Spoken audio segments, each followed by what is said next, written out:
Shadows over the Orinoco, Trump's Venezuela gambit and the looming shadow of Sino-Russian intervention. Introduction. A hemisphere on the brink.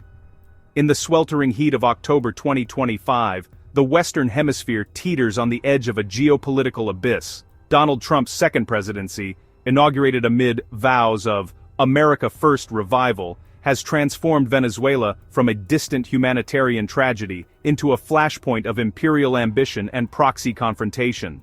What began as a campaign promise to liberate Venezuela's vast oil reserves has metastasized into a cascade of naval interdictions, diplomatic ruptures, and thinly veiled threats of invasion. The termination of temporary protected status, TPS, for over 300,000 Venezuelan migrants, U.S. strikes on suspected drug vessels, and Nicolas Maduro's explosive claims of a foiled false flag embassy bombing have ignited fears of open conflict. Yet beneath this bilateral showdown lies a more ominous undercurrent, the specter of great power entanglement. Russia and China, Venezuela's steadfast patrons, stand poised to intervene, not merely as enablers of Maduro's regime, but as architects of a multipolar counterstroke against U.S. hegemony. This essay dissects Trump's multifaceted objectives in Venezuela, chronicles the escalating crisis through recent events, forecasts potential trajectories, and rigorously examines the profound risks of Sino-Russian involvement. In doing so, it argues that while Trump's strategy may yield short-term tactical gains, it courts a hemispheric quagmire where Moscow and Beijing could transform a regional spat into a global conflagration. Trump's core objectives: petro-imperialism in the guise of security. At the heart of Trump's Venezuela policy lies an unapologetic fusion of economic predation and ideological crusade. During his 2024 campaign, Trump candidly articulated a vision of engineering Venezuela's collapse to seize its hydrocarbon bounty, the world's largest proven reserves, exceeding 300 billion barrels, predominantly in the Orinoco belt. This echoes his first-term maximum pressure doctrine, which imposed crippling sanctions and recognized opposition figure Juan Guaidó as interim president.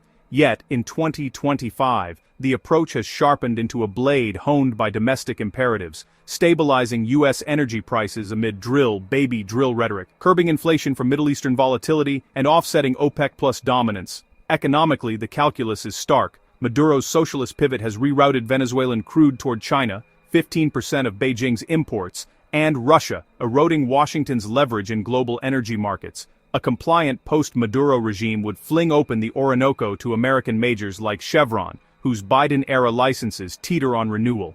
This would not only flood U.S. refineries with discounted heavy oil, but also blunt adversaries' resource leverage. Geopolitically, the drug cartel narrative, framed as a war on narcos, serves as a convenient casus belli. August 2025 secret Pentagon directive authorizing strikes on Latin American cartels explicitly targets Venezuelan operations, ostensibly to dismantle Maduro's military funding but covertly to erode his asymmetric defenses. 8.2 million strong militias, drone swarms, and coastal fortifications. Migration amplifies the pressure points. Trump's September rally diatribe, demanding Venezuela repatriate prisoners and mental patients, underscores a zero-tolerance border strategy. The Supreme Court's October 3rd upholding of TPS termination for 300,000-plus Venezuelans, despite the country's 75% GDP contraction since 2013, exacerbates this, funneling deportees northward and straining hemispheric allies like Colombia.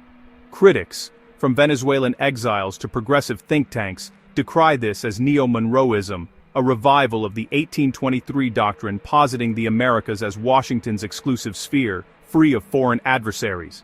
Indeed, Trump's fixation on Maduro's Russia-China ties betrays imperial anxiety. Venezuela's $60 billion in loans and oil prepays from Moscow and Beijing since 2014 represent not just lifeline aid, but a foothold in the U.S. backyard. This strategy, unencumbered by Biden's multilateral hesitancy, prioritizes audacious wins, asset seizures, opposition unification under U.S. patronage, and a privatized energy sector. But it flirts with catastrophe. Sanctions have already isolated Venezuela, slashing GDP and spawning a 7.9 million-person humanitarian exodus. Escalation risks a Vietnam-esque quagmire, with U.S. costs ballooning to $100 billion annually. Trump's October 6 halt of all diplomatic outreach, ordering envoy Richard Grenell to cease talks, signals this brinkmanship's zenith, pivoting from negotiation to coercion. The October flashpoint, from strikes to false flags.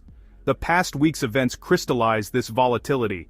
On October 5, Trump announced a U.S. strike on a vessel off Venezuela's coast, the fourth in weeks, claiming it carried illicit drugs and killing an undisclosed number aboard. Defense Secretary Pete Hegseth's assurance of full authorization for Caribbean operations hints at land-based follow-ups, targeting cartel labs and leaders inside Venezuelan territory. Maduro's riposte was swift, branding the attacks acts of war. He threatened a state of emergency and mobilized defenses.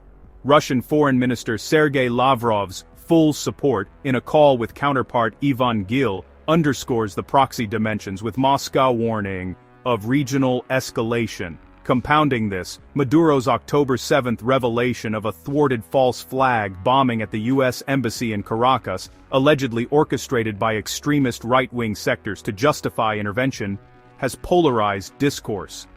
National Assembly President Jorge Rodriguez claimed the plot was relayed to Washington via European channels, vowing swift perpetrator identification. U.S. sources, per NBC, dismiss it as regime theater, yet it echoes historical pretexts like the Gulf of Tonkin. On X, pro-Maduro voices amplify the narrative as evidence of Yankee perfidy, while opposition accounts like AI Pacheco label it deflection from internal woes. The TPS ruling amplifies human costs. Effective immediately, it dooms hundreds of thousands to deportation amid Venezuela's multi-dimensional poverty, 20 million affected, per Human Rights Watch's October update. Detentions of foreign aid workers, including Colombians like Manuel Alejandro Tique as hostages in Caracas prisons, evoke Orwellian isolation tactics. The UN's renewed fact-finding mission on abuses, coupled with arbitrary arrests and site blocks, ex-Wikipedia, paints a regime cornered yet defiant. These flashpoints are no anomalies, they operationalize Trump's playbook. Naval interdictions disrupt Maduro's narco revenue, estimated at $3.5 billion annually, while embassy intrigue sows domestic U.S. support for escalation. Back-channel talks via Qatar and Brazil have crumbled, with Maduro's cosmetic cartel concessions rebuffed. As Grenell's withdrawal attests, the die is cast. Confrontation over compromise. Forecasting the maelstrom, scenarios of escalation, projecting forward to Q4 2025, mid-2026, demands navigating U.S. midterm politics, Venezuelan grit, and global wildcards. Expert consensus pegs a 30 to 40% chance of limited military conflict by November, with trajectories bifurcating into high escalation, diplomatic stasis, or improbable thaw. In the high escalation path, 35% likelihood, failed interdictions provoke retaliation, perhaps a genuine embassy incident or border incursion, prompting Trump to greenlight drone missile barrages on Venezuelan soil. Casualties mount, militias clash, and Maduro invokes armed conflict, halting oil flows and swelling the refugee tide. A U.S. naval blockade ensues by early 2026, evoking Cuba, 1962, but with asymmetric twists. Iranian-supplied drones harrying carriers, cyber blackouts from Russian hackers. Trump's midterm optics thrive on toughness, but quagmire costs spiral. The baseline diplomatic standoff, 50%, sees congressional war powers checks or OPEC plus gluts tempering aggression. Sporadic talks resume, deportations surge, 100,000 plus Venezuelans, and Maduro hunkers down with Sino-Russian succor. No regime topple, but humanitarian oil carve-outs for Chevron emerge, perpetuating a frozen limbo into mid-2026, alleviated only if Maduro's exit yields sanctions relief. De-escalation, 15%, hinges on mediation miracles or Trump's China pivot. Partial TPS revival and joint anti-cartel ops could fracture Maduro's coalition, paving opposition polls by early 2026, especially if recession mandates energy détente. Relations harden into Cold War contours. U.S. patrols in the Caribbean, Venezuelan border fortifications. Trump's triumph, Maduro's ouster via coup, avoids full boots on ground. Failure invites endless bleed. Foreign Minister Gill's September no-conflict pledge masks hybrid prep, tilting toward attrition. The Sino-Russian pivot, from patronage to proxy powerhouse. No analysis of Venezuela's vortex is complete without foregrounding Russia and China's interventionist potential, a thread woven through every escalation yet underappreciated in Western discourse. Since 2014, their $60+ billion infusion, loans, oil prepays, arms, hasn't just propped Maduro, it's embedded strategic depth, challenging U.S. unipolarity. Stressing this possibility isn't alarmism, it's realism, given historical precedents. Syria for Russia, Africa for China, and current alignments. China's calculus, economic fortress, strategic restraint. Beijing's $19 billion stake secures discounted crude, insulating against U.S. sanctions and Taiwan contingencies.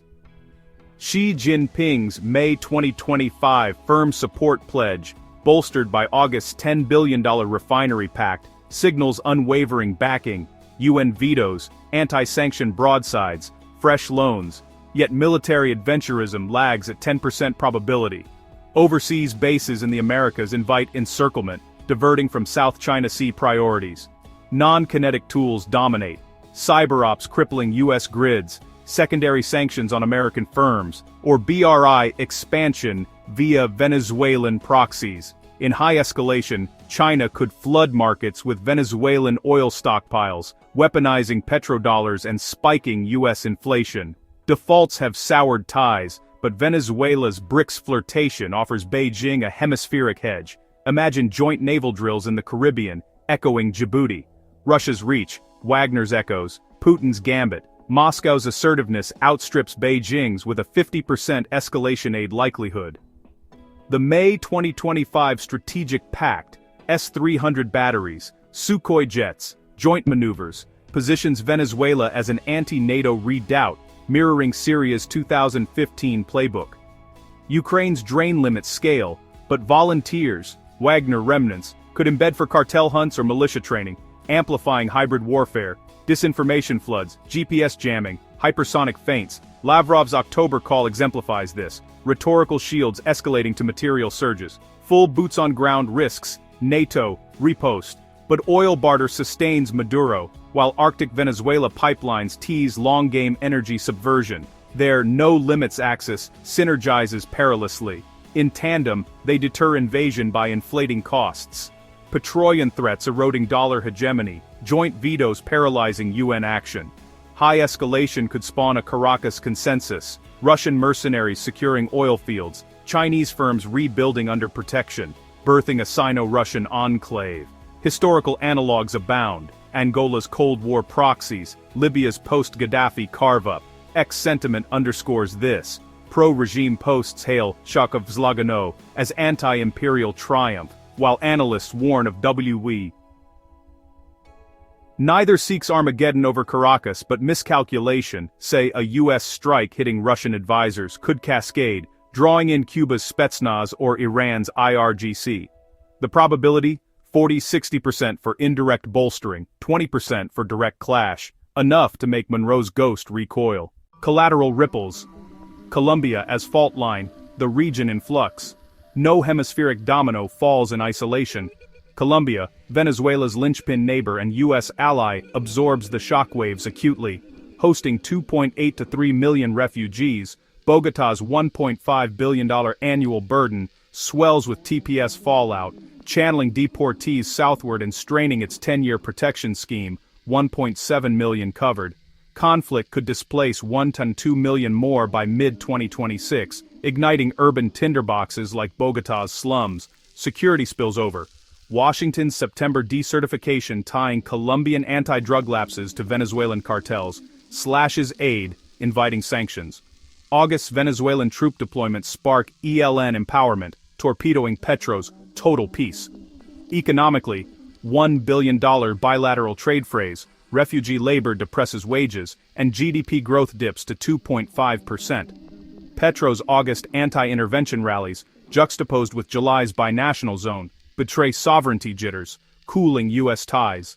Atlantic Council pleas for joint patrols falter against Trump's unilateralism, risking Bogotá's BRICS tilt for leverage. Regionally, echoes reverberate. Brazil's Lula mediates warily, fearing Amazon spillovers. Mexico's AMLO decries Yankee bullying. A Sino-Russian Venezuela fortifies anti-US arcs, from Nicaragua to Guyana's Essequibo dispute. Conclusion: imperial echoes and the multipolar reckoning. Trump's Venezuela odyssey, oil heist masked as moral crusade, revives 19th-century gunboat diplomacy in 21st-century drag. Recent strikes, TPS evisceration, and embassy intrigue propel a narrative of inexorable clash, yet forecasts reveal contingency's fragility. Amid this, Russia and China's involvement looms not as footnote, but fulcrum. Their economic sinews and military sinews could transmute bilateral ire into tripartite Armageddon, enforcing a post-unipolar order where the Americas are no longer Washington's pond. The irony bites. Trump's "America First" may birth everyone but isolation, as Moscow's Spetsnaz and Beijing's Yuan entrench a redoubt. Policymakers must pivot, from coercion to concert, lest October's embers ignite a conflagration. Venezuela's sands, oil-soaked and bloodied, whisper a timeless caution. Empires overreach at their peril. In stressing Sino-Russian shadows, this essay urges not fatalism, but foresight, for in the Orinoco's depths, the next world war may yet be drilled.